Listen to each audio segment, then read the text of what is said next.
नमस्कार, आप देख रहे हैं लोकसमत न्यूज। आपके साथ मैं जय स्वामी। न्यूज बुलेटिन में आज हम राजस्थान में बीकानेर संभाग की प्रमुख खबरों को देखेंगे। नजर डालेंगे पहले सुर्खियों पर। जयपुर ग्रेटर की मेयर सौम्या गुर्जर व पार्षदों को निलंबित करने में बीजेपी में रोष प्रदेशाध्यक्ष के द्वारा की गई प्रेस वार्ता। श्रीगंगानगर व हनुमानगढ़ जिले में नहरों में आ रहे काले व केमिकल वाले दूषित पानी को लेकर किसानों में रोष। हनुमानगढ़ में दोषी अधिकारियों पर कार्रवाई व पीड़ित को मुआवजा देने की मांग को लेकर भाजपा ने सौंपा ज्ञापन। हनुमानगढ़ जिले के एसबीआई कियोस्क के संचालक से करीब 10 लाख रुपए की लूट की वारदात आई सामने। बीकानेर जिले में ब्लैक फंगस का खतरा बरकरार। पीबीएम अस्पताल में भर्ती हुए 31 से ज्यादा ब्लैक फंगस के रोगी। बीकानेर में मृत रोजना के तहत डाली जा रही सिविल लाइंस को अन्यत्र शिफ्ट करने की मांग को लेकर लोगों द्वारा सौंपा गया ज्ञापन। शुरुआत करते हैं खबरों की। जयपुर के ग्रेटर नगर निगम में नगर आयुक्त से हाथापाई के मामले में गहलोत सरकार ने जयपुर ग्रेटर मेयर सौम्या गुर्जर और भाजपा के 3 पार्षदों को निलंबित कर दिया। निलंबित से भाजपा ने रोष व्यक्त किया एवं कल भाजपा द्वारा पूरे प्रदेश में गहलोत सरकार के खिलाफ प्रदर्शन किया जाएगा। इसी मामले को लेकर भाजपा प्रदेशाध्यक्ष डॉक्टर सतीश पूनिया द्वारा प्रेस वार्ता की गई। राज्य सरकार ने जयपुर ग्रेटर निगम की भारतीय जनता पार्टी की निर्वाचित मेयर और 3 पार्षदों के खिलाफ निलंबन की जो कार्रवाई की है वो सरकार की तानाशाही पूर्ण कार्रवाई है, अलोकतांत्रिक है। भारतीय जनता पार्टी उसकी निंदा करती है। इससे एक बात साफ जाहिर होती है कि राजधानी में कांग्रेस को हार का इतना मलाल था कि बहुत अरसे से वो षड्यंत्र रच रही थी। पहले कमेटियों के मामले में, उसके बाद बजट के मामले में ये भेदभाव लगातार करती रही और उसकी परिणति कल इस रूप में हुई है। अधिकारियों के बीच में, जनप्रतिनिधियों के बीच में सामान्य विवाद अक्सर होते हैं, लेकिन इसका मतलब नहीं है कि मुकदमों में तब्दील हो जाएं। और वो भी कब इस तरीके से कि देश प्रदेश में जिस तरीके से अपराध की घटनाएं हुई, गैंगरेप की घटना में तो अपराधी इतनी तत्परता से पकड़ा नहीं जाता, दबिश नहीं दी जाती, इस तरीके की कार्रवाई नहीं होती है। लेकिन इस तरीके से सामान्य वाद विवाद को आपराधिक मुकदमों में तब्दील होना, यह सरकार की हिटलरशाही का एक नमूना है। उसके इतर इस तरीके की घटना को लेकर केवल अफसर की अपने एक रिपोर्ट को और बिना सुनवाई के निलंबन तक की परिणति करना, यह सरकार की दूसरी बड़ी भूल है। मुझे लगता है कि ऐसा प्रदेश में और भी जगह हुआ है। बीकानेर में भी कमेटियों के गठन को लेकर ऐसा हुआ, जोधपुर में भी बजट के आवंटन को लेकर ऐसा हुआ, अनेक नगर पालिकाओं में। लेकिन चश्मे से दूसरी नजर से देखने का नजरिया इसलिए दिखता है कि जहां कांग्रेस की नगर पालिकाएं काबिज हैं, वहां जितनी अनियमितताएं हुई हैं उस पर कार्रवाई अभी लंबित है और उसको सरकार ने विद्वेषपूर्ण तरीके से रोके रखा है। तो सरकार के कामकाज की वानगी साफ तौर पर नजर आती है।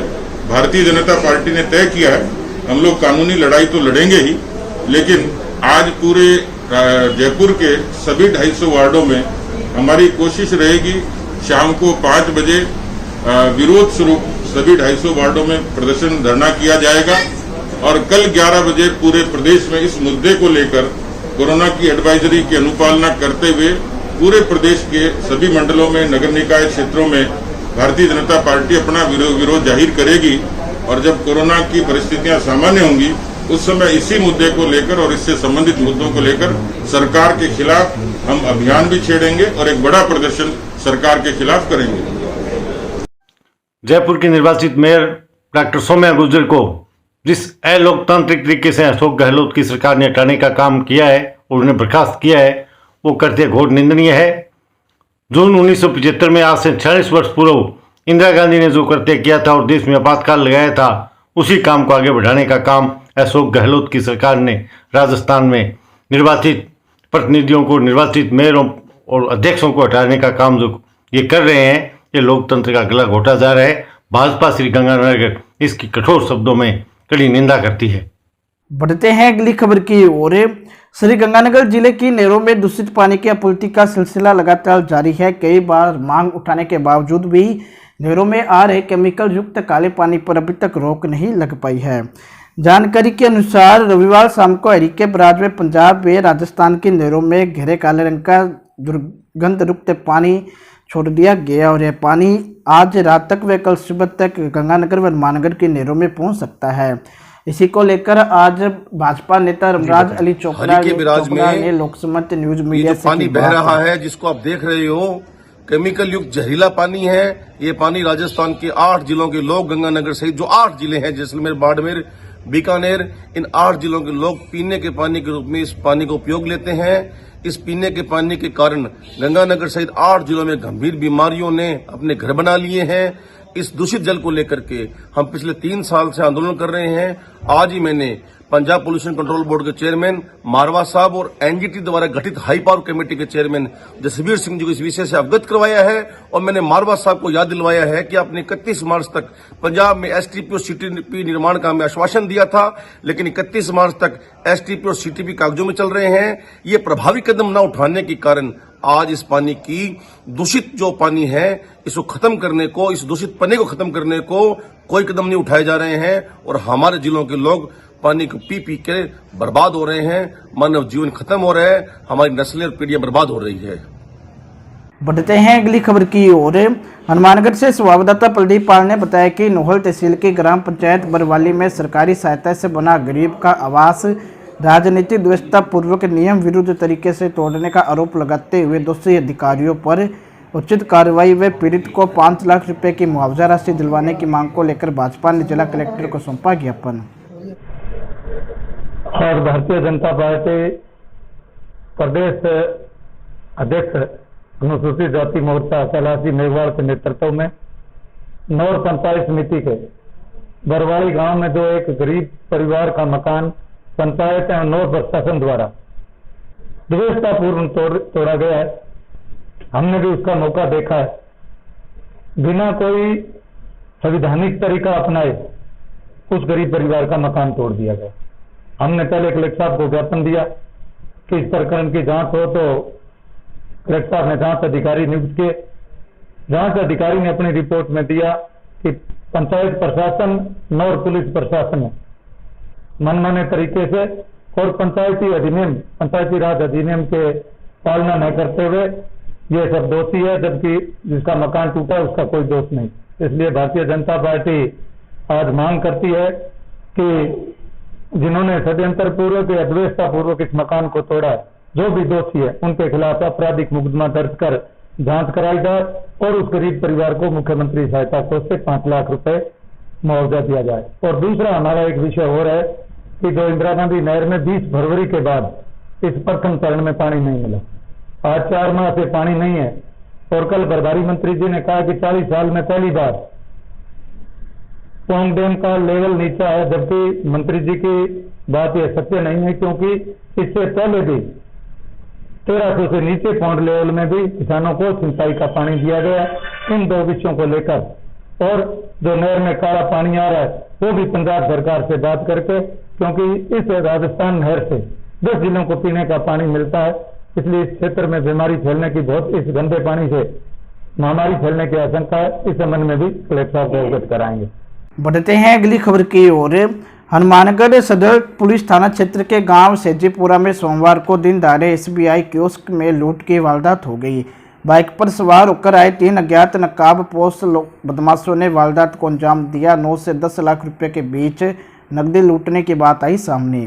अचानक हुई लूट की वारदात से गांव में हड़कंप मच गया। जानकारी के अनुसार सोमवार दोपहर 3 बाइक सवार बदमाश गांव सेजीपुरा की वार्ड नंबर 3 स्थित एसबीआई कियोस्क के बाहर पहुंचे। तीनों अज्ञात जनों ने साफे से चेहरे को पूरी तरह से ढक रखा था। इनमें से 2 जने ग्राहक सेवा केंद्र में घुसे, जबकि तीसरा बाइक स्टार्ट कर बाहर खड़ा रहा। अंदर घुसे दोनों बदमाशों ने कियोस्क संचालक राजपाल स्वामी निवासी फतेहगढ़ खिलेरीबाज को पिस्तौल दिखाते हुए नकदी मांगी। दोनों ने गोली मारने की धमकी देकर कियोस्क संचालक राजपाल से गले में रखी 10 लाख रुपए की नकदी निकलवा ली। इसके बाद तीनों जने बाइक पर सवार होकर फरार हो गए। लूट की वारदात की सूचना मिलने पर आनंद फानन में सदर पुलिस की टीम थाना प्रभारी मान सिंह गोदारे के नेतृत्व में मौके पर पहुंची तथा नाकाबंदी करवा लुटेरों की तलाश में जुटी। बढ़ते हैं अगली खबर की ओर। बीकानेर में अमृत योजना के तहत डाली जा रही सिविल लाइन को शिवबाड़ी के आबादी क्षेत्र से निकालकर किसी अन्य स्थान से निकालने की मांग को लेकर आज शिवबाड़ी क्षेत्र के निवासियों ने जिला कलेक्ट्रेट पर प्रदर्शन कर जिला कलेक्टर नमित मेहता को विभिन्न मांगों को लेकर ज्ञापन सौंपा। इस दौरान प्रदर्शनकारियों ने अपनी बात को हमारे कलेक्टर साहब को और नगर निगम कमिश्नर साहब को ज्ञापन देना है कि जो अमृत योजना के तहत तो सीवर लाइन डाली जा रही है वो शिवबाड़ी के अंदर से नहीं डालकर अलग क्षेत्र से उसकी निकासी की जाए, क्योंकि शिवबाड़ी एक ढलान क्षेत्र है। अगर तिलक नगर और सूरजपुरा साइड की खतरे कोने साइड का पानी इसमें आएगा तो ये हमेशा पानी की ये गंदे पानी की समस्या रहेगी, जो हमें बर्दाश्त नहीं, हम इसका विरोध करते हैं। तो अभी आप अभी शिवबाड़ी के वार्ड नंबर 9 के निवासी आए कलेक्टर साहब को ज्ञापन देने के लिए, और उसके बाद हम नगर निगम आयुक्त को ज्ञापन देने जाएंगे। अगर प्रशासन हमारी बात को स्वीकार करता है या अनदेखी करता है तो फिर हमें कोई दूसरा रास्ता अपनाना पड़ेगा, क्योंकि गंदे पानी की ये जो समस्या हमें कभी बर्दाश्त नहीं है। हम निकासी चाहते हैं, ना कि गंदे पानी की यहाँ समस्या पैदा हो। बढ़ते हैं अगली खबर की ओर। ब्लैक फंगस से बीकानेर के पीबीएम अस्पताल में अब तक 71 रोगी भर्ती, कुछ की हालात अब भी गंभीर, 11 की हो चुकी है मौत। कोरोना के बाद दूसरी महामारी बनी ब्लैक फंगस ने बीकानेर में रौद्र रूप दिखाया है। अस्पताल में अब तक 71 रोगियों को भर्ती करना पड़ा है, जिससे 2 वार्ड अब तक फुल हो गए हैं। जल्द ही तीसरे वार्ड की जरूरत महसूस की जाने लगी है। सोमवार को भी एक और रोगी में ब्लैक फंगस की पुष्टि होगी। सुखद रह रहा कि पिछले 24 घंटे में इस बीमारी से किसी की जान नहीं गई। पीबीएम अस्पताल के सीनियर डॉक्टर गौरव गुप्ता ने बताया कि सोमवार को 5 नए ऑपरेशन किए गए हैं। इन सभी की स्थिति नियंत्रण में है और आने वाले दिनों में रोगियों की संख्या बढ़ सकती है। अस्पताल के पी और जेड वार्ड में भर्ती मरीजों में 4 मरीजों की हालत गंभीर बनी हुई है। ब्लैक फंगस इनके दिमाग तक पहुंच गया है। ऐसे में स्थिति नियंत्रण से बाहर है। जिन रोगियों के ब्लैक फंगस नाक, कान, गला फिर आंख तक पहुंचा है उन्हें तो बचाया जा सकता है, लेकिन दिमाग तक जाने के बाद स्थिति गंभीर हो जाती है। हर रोज औसतन 1 मरीज की मौत होती है, लेकिन सोमवार को किसी की जान नहीं गई। अब तक अस्पताल में 11 रोगियों की ब्लैक फंगस से जान जा चुकी है। बढ़ते हैं अगली खबर की ओर। श्रीगंगानगर जिला मुख्यालय पर शुक्रवार दोपहर से शुरू हुए वीकेंड कर्फ्यू के तीसरे दिन और अंतिम दिन बाजार में पूरी तरह से सन्नाटा पसरा रहा। सुबह के समय गोल बाजार व गली मोहल्लों में केवल दूध सप्लाई वाले वाहनों की ही आवाजाही रही। सुबह 7 बजे से 11 बजे तक सब्जी मंडी की ओर आवाजाही अधिक रही। इस कारण से नई धान मंडी स्थित सब्जी मंडी वे बीरबल चौक गीता भवन के पास वाली मंडी में खरीदारों की अच्छी भीड़ रही। 11 बजे के बाद इन मंडियों में भी रौनक कम हो गई। वे श्रीगंगानगर के ब्लॉक एरिया रविंद्र पथ, गौशाला मार्ग, सुखाड़िया मार्ग, सेतिया कॉलोनी मुख्य मार्ग सहित अन्य मुख्य सड़कों के दुकानदार सुबह 9 बजे तक अपनी दुकानों के बाहर खड़े दिखाई दिए। इनमें से ऐसे लोगों की संख्या अधिक रही जिनके प्रतिष्ठान व निवास स्थान एक ही भवन में है। उम्मीद की जा रही है कि मंगलवार सुबह वीकेंड कर्फ्यू की अवधि पूरे होने के साथ ही बाजार व दुकानें शाम तक खोलने की छूट मिल सकती है और इसी को लेकर राज्य सरकार के द्वारा आज गाइडलाइंस भी जारी हो सकती है।